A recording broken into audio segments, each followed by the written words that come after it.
Welcome, Chris. Thank you Well, for joining us. I'm delighted to be here. Thank you. So there are a lot of things a lot of main subject to talk about.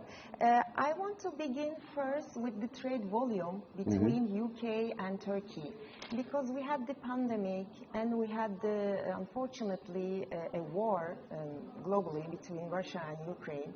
And I'm curious about all of this situation and problems affected the trade volume between two countries. And globally, you can also talk about that. And if you have the latest numbers, you can share with us. Well, yes, we've got some latest numbers that were released on the 20th of September this year, and it's looking very positive for our bilateral trade between UK and Turkey.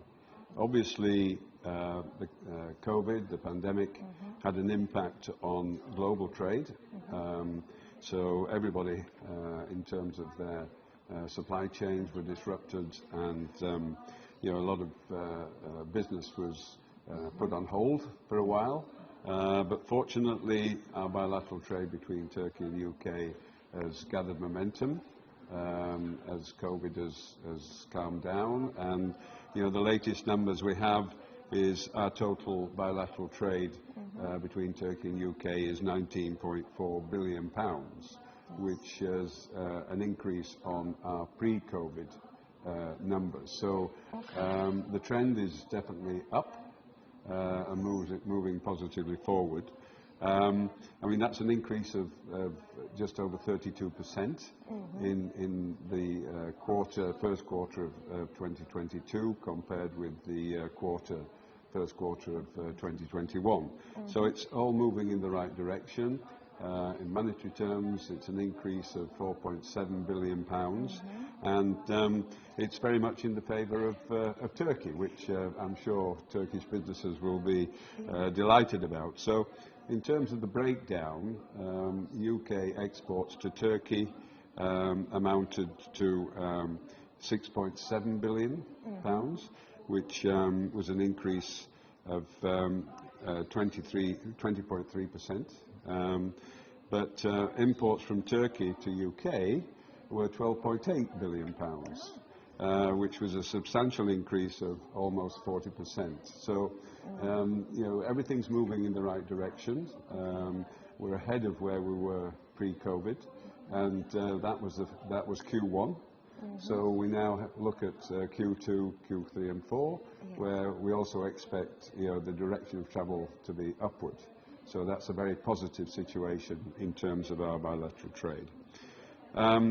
Turkey is UK's 18th largest trading partner during that 4-quarter comparison, and accounts for about 1.4% of UK's total trade. So it's a very important market for us, and we're all working to make sure that we grow this business going forward. In terms of FDI, foreign investment from UK to Turkey in 2020, we haven't got the latest figures on that, was about £7.1 billion, accounting for 4% of total's UK outward investment. In terms of inward investment from Turkey to UK, it was a rather smaller amount of £260 million. So there's a lot to do on motivating Turkish companies to invest in UK, where the environment there in terms of access to funding in the City of London, and also the opportunities to work with UK companies in UK. So lots of potential there that we're all working on together with our colleagues in the Department of International Trade here, being led by Canon Palio, the Consul General. We're all working together to make sure that that upward trend continues. Okay. And I know that there is also a discussion of free trade agreement, because we already have the free trade agreement, but I think we need to renew it. So you give us some details. Will it be more inclusive in the near future, the trade agreement? What will include more inside? Well, I mean, you mentioned earlier about the Ukraine-Russia conflict, and we all hope that that conflict comes to an end quickly. It's a terrible situation to have that war in Europe in 2022. We should have left wars behind us and not be indulging in seeing wars in Europe again. But that has had an impact on trade, on supply chains that we're all familiar with. Energy prices have increased dramatically. That's also fueled inflation, both globally, and it's also increased inflation in our respective countries, both in UK and Turkey. So that has definitely had a major impact, and we're all looking forward to the time when things return to normal, because that's in the interest of both our countries and also in the interest of the world and trade. So in relation to the free trade agreement, I mean, we signed the continuity agreement with Turkey in December 2020. Okay. And that is a continuation of the free trade agreement that we previously had. The issue at that particular time was because of Turkey's customs union agreement with the EU. As we left the EU, we had to sign, the UK had to sign a free trade agreement with the EU before we could sign a free trade agreement with Turkey. But that eventually was completed, as I say, in December 2020.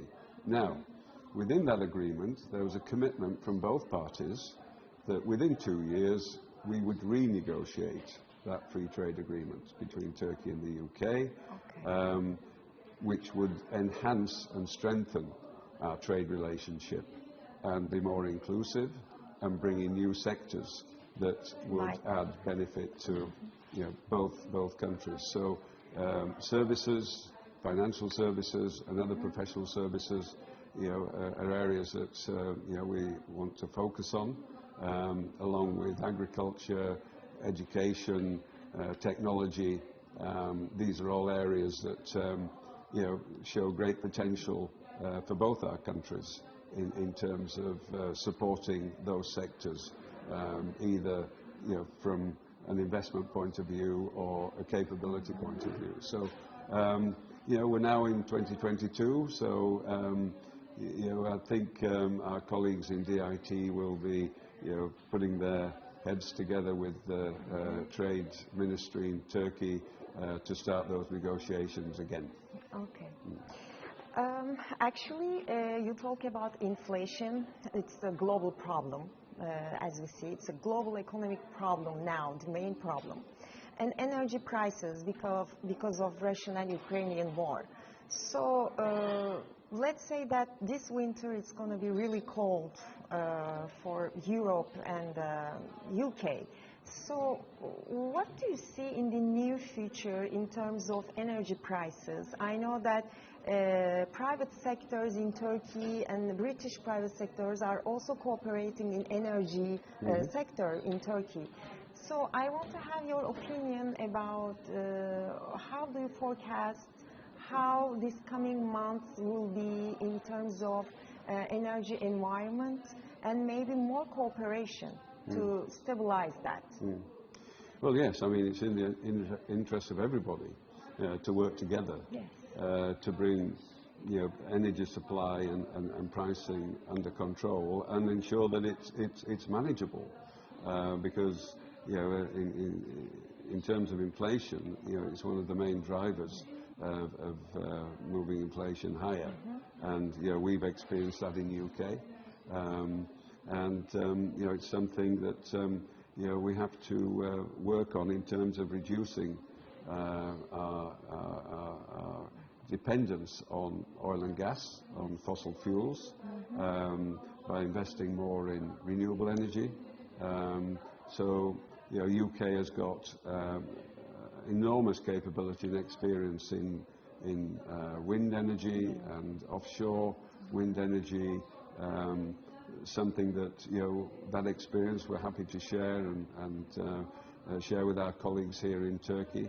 I mean, Turkey ticks all the boxes because of its location, in terms of, you know, its amount of sunshine every year for solar panels.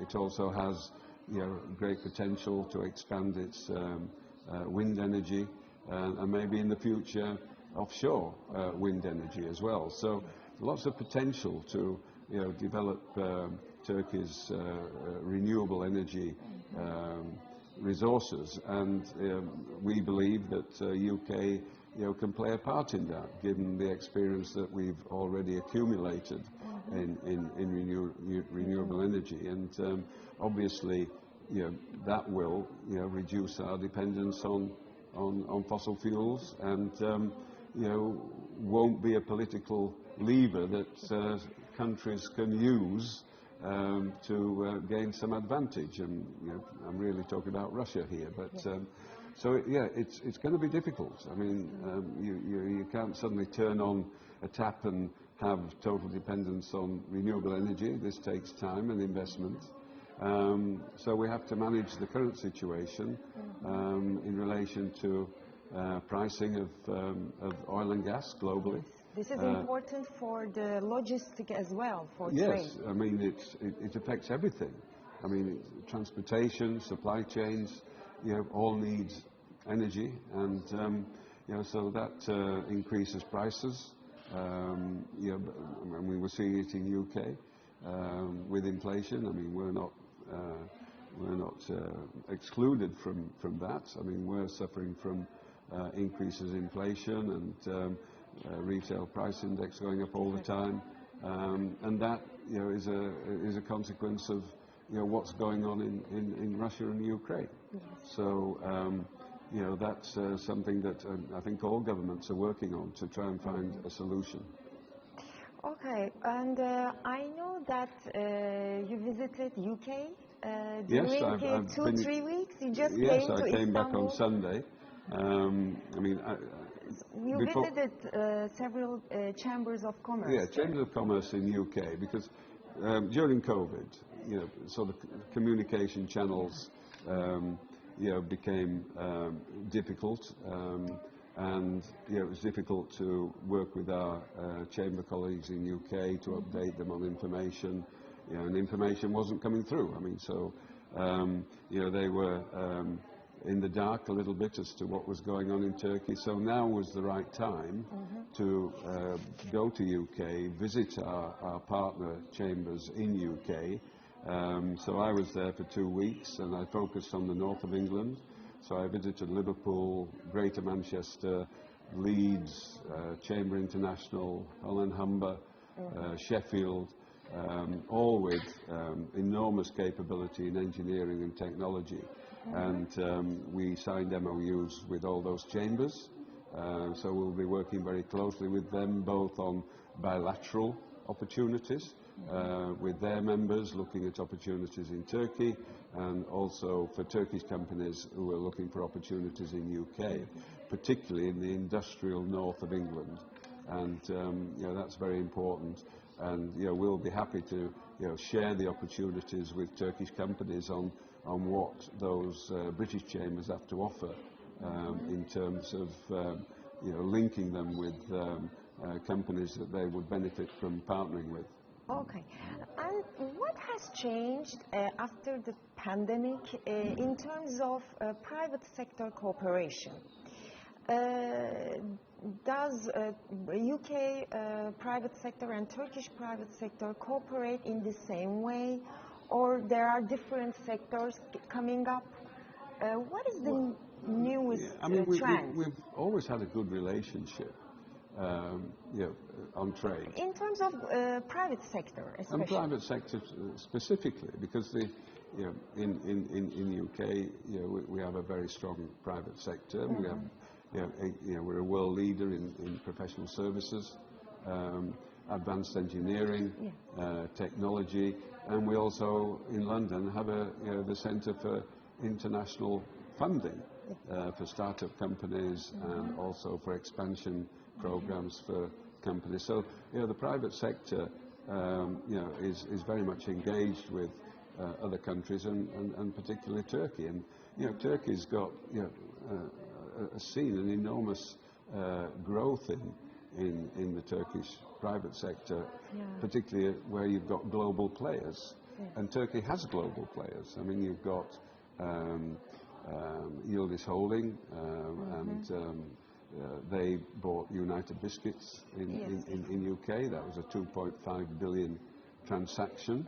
I mean, it's been successful with Pladis, the UK company that they set up to handle their global brands, and that's working extremely well. And you've got other Getir, which has also opened in UK. Yes. Any new cooperation after the pandemic, especially? Well, it didn't stop during the pandemic, but I think it's now starting to move forward again, and I think we'll start to see an increase in cooperation, and the free trade agreement that will be renegotiated will have a major influence on that, and we'll also see the opportunities to work on sustainability and other areas of growth in renewable energy. Yes, so I will come to that sustainability team, because it's a huge topic right now. It's important as well for investment and trade. So ESG, it's sustainable investment. And I know that you will have a conference at the end of October this month. We've got in Istanbul. In Istanbul on sustainability and ESG. A lot of private sector will come. They will. Foreign private sector will come. And we also will, Turkish. and also specialists who will be speaking on our panels to give their opinion on what needs to be done, how it needs to be done, and because we don't have a choice. This is not an option. Global sustainability is not a choice. We have to engage. So private sector, government, civil society, we all have to come together to make this happen. Otherwise, the world's going to be in jeopardy from carbon emissions, and they've got to be reduced. And we in UK have a lot of experience and knowledge in relation to that. You've got three green strategies at play. You've got the EU green strategy, you've got the UK green strategy, you've got the Turkish green strategy, but none of them actually match each other. Why? Well, because of governments' different opinions on what they should be focusing on, really. So we have to bring that together where everybody's on the same page, and the private sector have a major role to play in that, in making sure that their companies have got ESG embedded in their organisations, that their workforce understand what sustainability is all about. And another key area is education. So if we're not educating people about ESG and carbon reduction and global sustainability, if we don't have the next generation who fully understand what that means to the future of the world, then we're going to have a problem. So we've got to start with education as well, and get education institutions to be offering degrees and master's degrees in sustainability, so we have that talent and that capability coming through that can move the whole sustainability agenda forward. If we leave it to politicians, I don't think we're going to get that far. But You're right. The private sector have a big role to play. Yes, is ESG expensive to apply? Because we make plans for sustainable investment, but I know that as British Chamber of Commerce in Turkey, you did a lot about ESG. You make conferences, you make dialogues, I know. But we are not at the point that we want. Why? No, I mean, take some of the deadlines that have been set, you know, I mean, globally, and we've got, what's it, COP27 coming up in Egypt, and yeah, we had COP26 in Glasgow. You know, lots of commitments made on dates. I mean, UK, by 2030, you will not be able to buy a diesel or a petrol car. You will have to have, you can only buy an electric car. You know, and you know, the automotive sector have moved forward in that. I mean, Volvo have committed to only producing electric vehicles. So there's a lot to do. Now, having those commitments, you also have to have the infrastructure to support it. So you've got to have plug-in points for electric cars, and you know, still we're a long way behind in providing the infrastructure to satisfy these deadlines. And that's one, a problem, but it's also an opportunity.